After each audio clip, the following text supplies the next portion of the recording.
Well, I'm seriously worried about the oxygen level. We've had a massive amount of rain yesterday.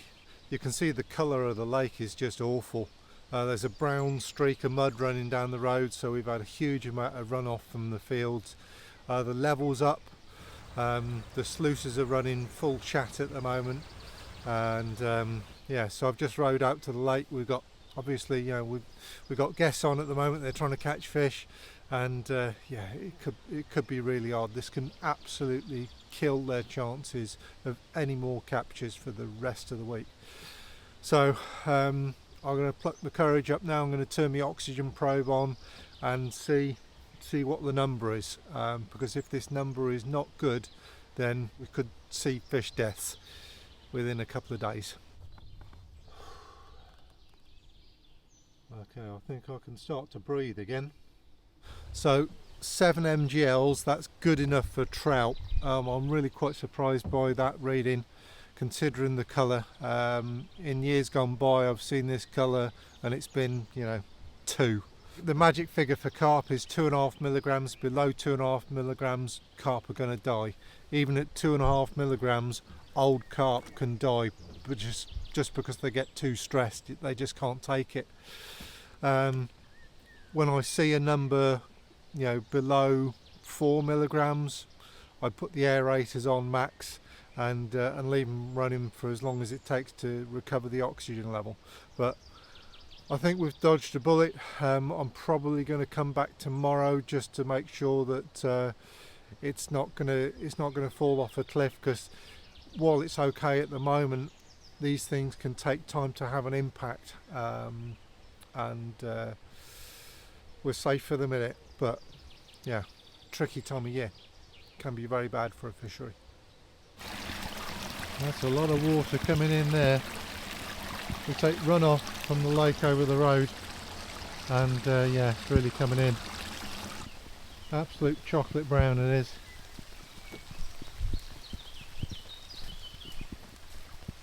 And this is the downstream sluice. Yeah, wow. A river of brown. That is not going to do my water quality any good at all. There's an awful lot of rain come down in a very short period of time, but I think we've dodged a bullet for the minute. Skies are black as your hat. Still raining now. More rain forecast today. Mud all over the road.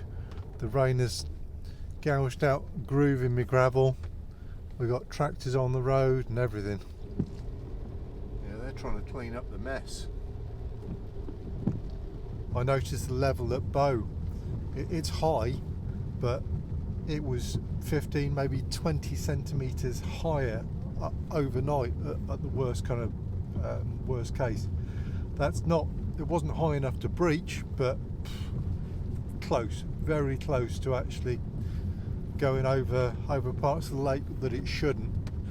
Very worrying time to be a fishery owner, but that's the game we play.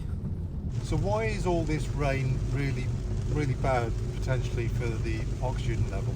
Drop in air pressure is going to literally suck oxygen out of the lake, because it's the air pressure above the water that is holding the oxygen in. So as the external air pressure goes down, the oxygen level of the lake gets lower. Now that's okay if the oxygen level is good to start with, but if the oxygen level is already a bit dodgy, then bad things can happen really quickly. There's also the secondary effect. All the runoff increases the level of sediment in the water, and the sediment reduces the amount of oxygen that's available to the fish. It's a double whammy. This is why this time of year is a really worrying time. You've also got the added effect of temperature. Now the water temperature at the moment is down at 19 degrees, so the warmer it is, the less oxygen is going to be available. So a storm during hot weather can be very dangerous indeed. Because the temperature is down at 19 degrees, I think that saved us in this instance partially. I really think that the live bacteria treatment has helped us out enormously, because in previous years we've been in a lot worse state. So yeah, hopefully we've dodged a bullet, but I'm going to go back tomorrow anyway to make sure. Well, I'm back at the lake. Levels come up really bad. Probably come up 20 centimetres since I was here just this morning. The flooding in this area is really quite bad, and yeah, oxygen is still holding at the moment, but I don't know how much longer it's going to sustain that. So yeah, it's real brown trouser time now. Well, I've just taken out the summer board. It's only 10 centimetres tall, so it's not going to make a great deal of difference, but hopefully it's going to be just enough so that we can get rid of this excess water. Otherwise, we're going to be in a breaching situation.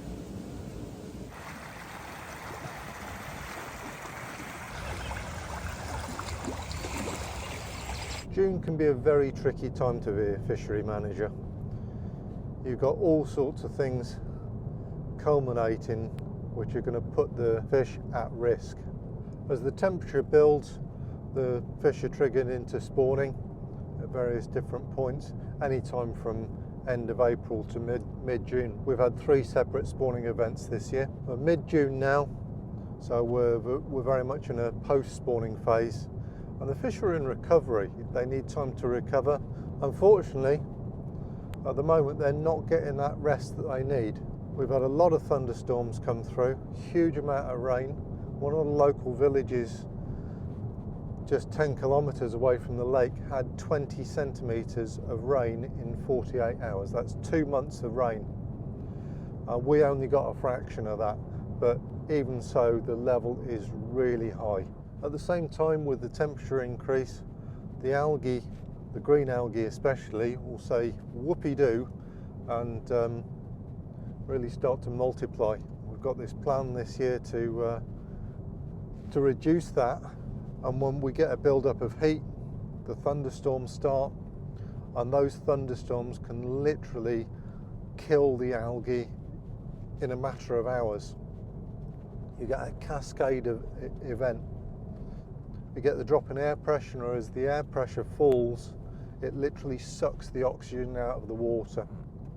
At the same time, the algae is killed off by the storm, and as the algae dies, it again sucks oxygen out of the water.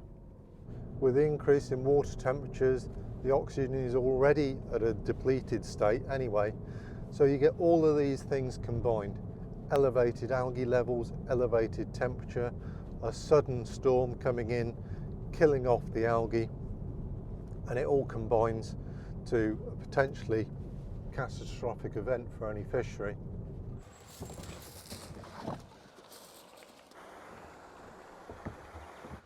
Well, to be honest, I'm quite relieved. Oxygen is still holding. We've got 6.6 as a low, 7.6 by the aerator, so 1 milligram differential. It's good. It's good. We're a long way from danger, but yeah, I'm going to leave the aerator on anyway, just because we never know at this time of year when the effect is going to kick in. Yeah, we've already seen a hit. We've lost 1 milligram as a low from yesterday to today. Is it going to continue? Are we going to lose another milligram tomorrow? What I can clearly see is we've had a massive reduction in water temperature. Yesterday we were 19 degrees, today we're 17.7, so a load of cold water has flowed into the lake. It's helping us to some extent, because cold water can hold more oxygen than warm water, but of course all that water is flowing in has carried a load of sediment in, which is obviously working against us in terms of oxygen. So it swings and roundabouts, its ups and downs, but at the moment it is stable. The other good news is I don't see any fatalities. We haven't lost any fish yet. It can still happen. I'm going to be watching this like a hawk over the next few days, and we get what we get at the end of the day. All we can do is prepare for the worst and try and ride out the storm as best as we can. In previous years, we've had events like this, the same sort of level, worse even, and the effect has been really negative. But I think this year, because of the measures that we've taken, we're just in a better position. And this is what this game is all about. It's about putting yourself in a better position to ride out these situations. We can't control, we can't stop the weather. We can't change the local geology. We can't move the lake. We can't stop water flowing through. If it wants to come through, it's going to come through. But it's about doing what we can to ride out these storms. This is the third bad June that we've had in 12 years. In previous years, we've absolutely lost fish at this time of year. And it's because we didn't have adequate control over the green algae. This year, we got control of the green algae sooner, and June has arrived, bringing the chaos and destruction that it can sometimes, and we're in a good position. The oxygen level was so high and so stable before the storm arrived that the impact has been much less. This is not something that happens every year. The last time we had weather on this level was June 2018, and it was bad. We lost fish, we had water flowing over the dam wall. It was that bad, and it came down very fast, very quickly. This year has actually been slower, more controlled. It's been up and down, but it's been sustained. So the measures that I took yesterday have really paid off. This is sluice 2, and yesterday there was 20 centimetres of water flowing over this weir. It's significantly calmer now, which is, yeah, well, it's a huge relief, to be honest. This is the exit of sluice 2, and yesterday the water was up to there, up to where my foot was. There's a 30 centimetre exit pipe down there, and I stepped down in here to make sure that that was flowing, and the damn thing nearly sucked me wader off. The amount of force was just huge. This was like a boiling cauldron, really. That is one smashed crayfish claw. So crayfish obviously had a very bad day there. So the old Fishery grill here has literally been smashed in two. Absolutely destroyed by the storm. Gonna have a new one built. The other problem that this creates for us is what's happened to all our lovely live bacteria that we introduced just a few weeks ago. Well, obviously we're going to have lost a portion of it just because of the huge amount of water that's been flowing through our lake. If we were using a blue dye, then it would all basically be gone. But the bacteria self-replicates, and so excuse me, I just eaten a fly. We would have kept a portion of it. But I think what that's going to mean is that we're going to have to bring forward the next treatment. Otherwise, when the real heat arrives in August, we might not have enough bacteria to control the green algae. And again, we then go into a risk situation, and we don't want to go there. One of the grim realities of this job, fabulous though it is in many ways, is that after an event like this, one of my top priorities is to walk the margins and look for bodies. Obviously all fish are important to us, and it hurts when you lose a fish. It's got history, it's been part of our journey, and it's horrible to see.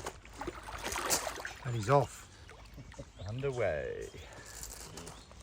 We just had a weather warning update, extreme flood warning and heavy thunderstorm warning for this area this afternoon.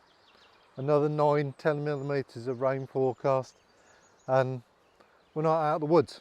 Well, that's calmed down massively from yesterday. It's like a raging torrent. And in previous years as well, what we've had is that when the level gets really high, I actually had to catch a carp, and I'm going to have to do a sweep in this area here, because the carp can actually swim over a weir like this, and part of their nature, they just want to explore new territory, and fresh water means in somewhere else to colonise. So hopefully we haven't got a carp the wrong side of the weir, but if I see some suspicious wobbly water, I'll soon know. I think we're all right. No wandering carp today. This is really deep. Wow. This has been scoured out. Oh my God. Just bare rock. All that calcaire that I put in has been washed further underneath the bridge. Yeah, that's wild. I think one of the things that saves us in this situation, the fact is we've got a lake over the road and we're not actually taking much direct runoff from the fields, because it's the direct runoff from the fields that can be really, really dangerous. We're in farming land. There's loads of agriculture around here, and farms still use products that you really don't want being flushed into your water. So the lake over the road is acting as a buffer, and I can see just by the clarity of this water that it's really not too bad considering the amount of rain that we've had. If this was direct runoff, it would be chocolate brown. You can tell that we've had a bit of a runoff from the field because you always get this scum, and this was a lot worse yesterday. But any time you see that kind of scum, that is an indication that you've had field runoff. I know I took a temperature reading earlier and the probe said it was 17.7 degrees. I just put my hands in the water here and it is shockingly cold. It really is. Oh, tiny egg. Oh, bless. I don't know what laid that, but it's not going to come to anything, unfortunately. Dropped out of a nest. Tiny little thing. Bless. So just above us we've got another lake, and it's quite large, as you can see, so we take a lot of water from them. This lake actually filters our water before we get it, which is a really good thing. At the moment we're getting just too much water coming through, and there's more rain forecast on the way. We are in red alert, and the department's never been in red alert since the red alert system was created, so it's really worrying times. What I'm going to try and do is I'm going to reduce the amount of overflow we take from this lake. So this is the overflow that runs straight into our lake. At the moment we're getting about 10 centimetres going over a 70 centimetre length, so got a decent amount of water. It's really pushing through. I'm going to put a board in and try and throttle it back.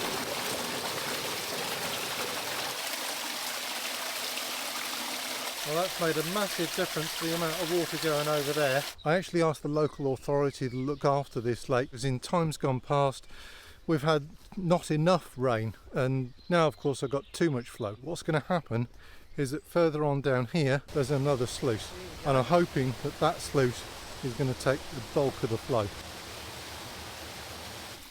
Wow, that's made a massive difference to the amount of water coming through.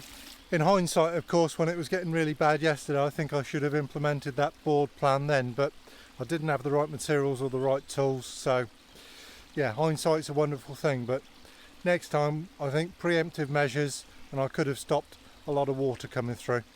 I think considering the flooding event that we've had and the fact that I haven't had aeration on for 24 hours, to be holding just under 6 milligrams is pretty good. The lake levels dropped significantly. We're about 30 centimetres down from what it was at the worst, and the colour's starting to come back already. So we've lost one fish. We've lost a good sized specimen pike, unfortunately, but that is not due to flooding or hypoxia. That has obviously been attacked and killed by a catfish and then regurgitated back up.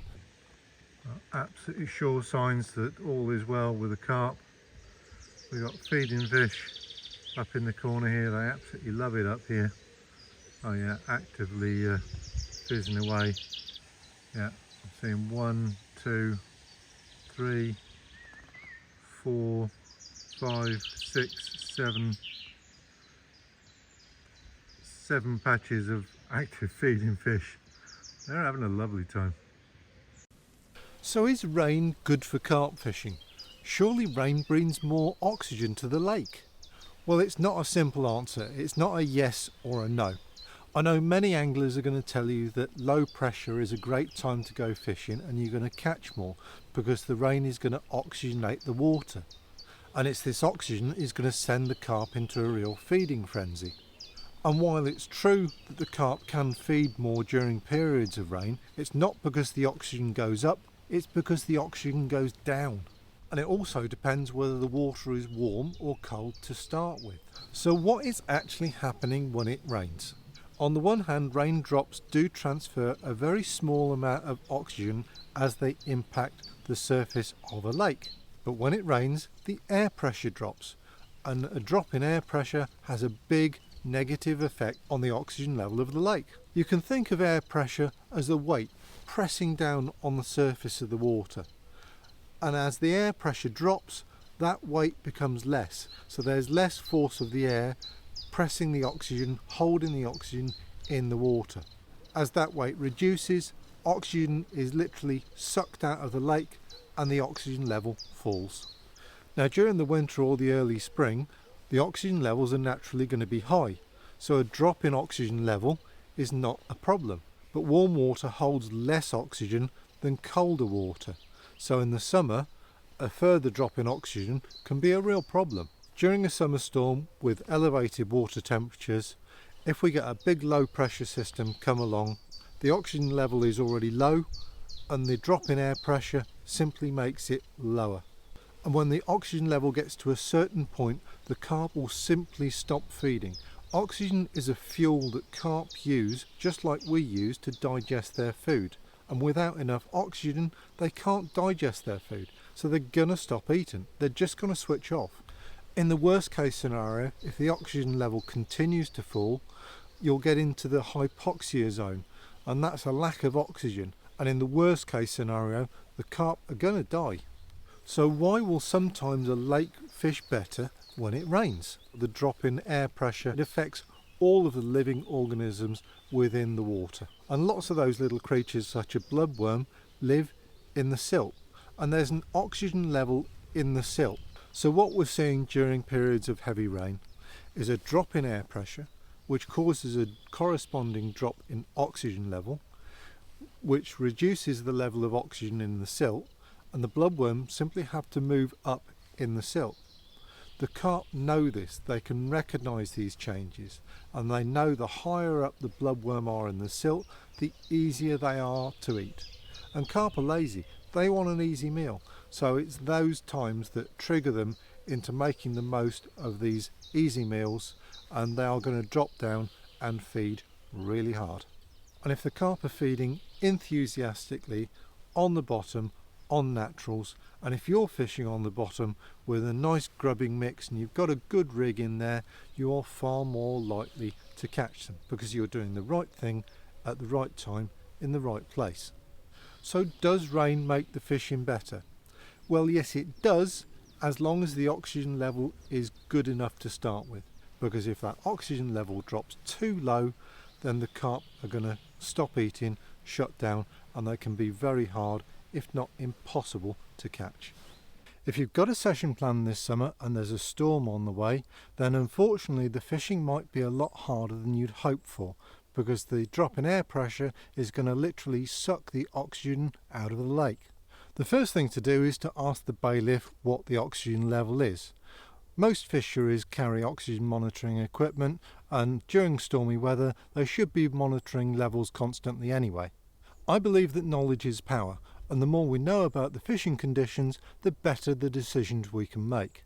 If the oxygen level is low, it doesn't necessarily mean that you won't catch, it's just going to be a lot harder than you might have hoped for.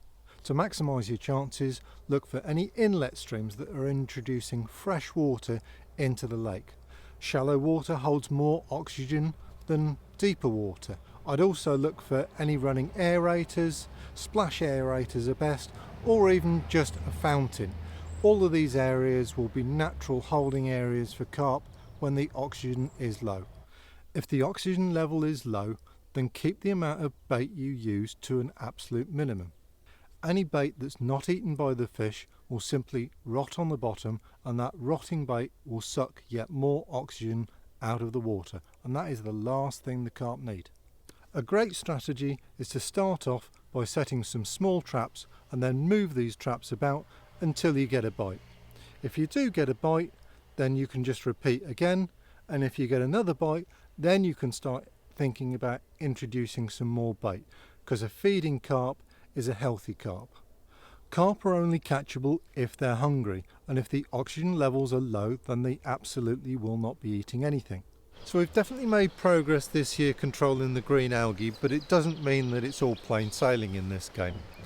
When I came yesterday, the oxygen level had dropped to a rather concerning 3.3. So my first job was to bang both of the big splash aerators on to elevate the level. Splash aerators like this can raise the oxygen level fairly quickly, and within a couple of hours I was seeing a milligram of improvement next to both aerators, which was really reassuring. 24 hours later, and yesterday's low of 3.3, reading in the same spot at the same time, has turned into 4.6. It's not great, but it's certainly a lot better than 3.3, and the fish will feed at 4.6 milligrams. Drops in oxygen are normally associated either with rapid changes in temperature or rapid changes in air pressure. Now, you can see I'm all dressed up here. You know, it's early July, and I've got a long sleeve top and a jacket on. It's really not warm. It's about 15 degrees air temperature this morning. Water temperature is 20.6 degrees. It's not the water temperature that's messing things up. We had a drop in air pressure, we had some rain yesterday again, and that literally sucks oxygen out of the lake. And this is why we're seeing this drop in level. It's possible, of course, that after the floodwater that came through a few weeks ago, we're now seeing the real effects of that. There could have been some pollution washed into the lake, runoff from farmers' field. You never know how quickly these things are going to affect your fishery. Could be tomorrow, could be a week from now, could be 2 weeks from now. This is why we've got to be on it all the time. You cannot assume that it's okay. Splash aerators like this can raise the oxygen levels by a couple of milligrams in just 24 hours. So they can really be the difference between life and death to the fish, or the difference between feeding fish and catchable fish and really hard fishing. So they're very important for us. Splash aerators effectively create a safe zone. It's an area where the fish can go to and be much more comfortable. So I've got 2 splash aerators installed and running today, and they're close enough together that if I measure the oxygen level in between those 2 units, I still see a real positive increase in oxygen level. So by having 2 units positioned like this, I can create a very large safe area for the fish. Better for the fish, and certainly better for the fishing. Over the years, I've learnt to read the colour of the water, and the colour of the water can tell you an awful lot about the condition of the lake, but it takes years and years to build the experience to do this. If the water is looking slightly grey or slightly dishwater coloured, it's never a good sign.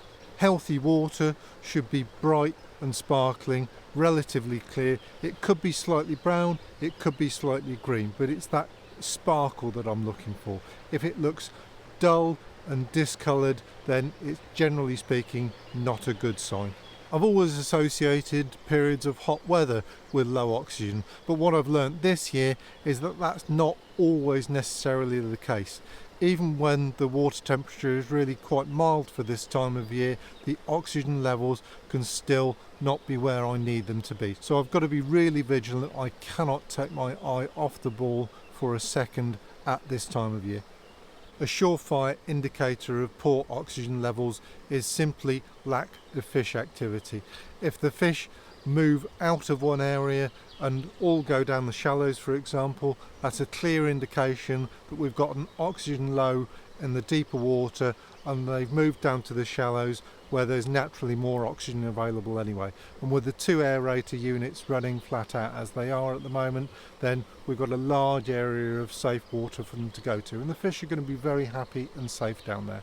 Carp are very good at knowing what the oxygen level is. They know when it's good and they know when it's bad, and when it's bad they will absolutely be on the move in search of better oxygen level water. There are a few things to watch out for when you're carp fishing that could well be a sign of low oxygen levels. When oxygen levels are good, water looks light and bright and sparkly with probably a faint tinge of green to it. In these conditions, oxygen levels are probably going to be high, so you can apply some bait if you feel it's appropriate. If you visit a venue regularly, you'll build up a picture over time of how the lake changes in colour. If I'm visiting a venue and all of a sudden the lake is looking dirty or brown or discoloured, then I'd be concerned about the oxygen levels of that water. It doesn't mean that you're not going to catch, but I'd certainly stick to singles or small traps. Another visual indicator is water that looks kind of dishwater coloured, a bit kind of grey and lifeless. That's a sign again that the oxygen levels are low.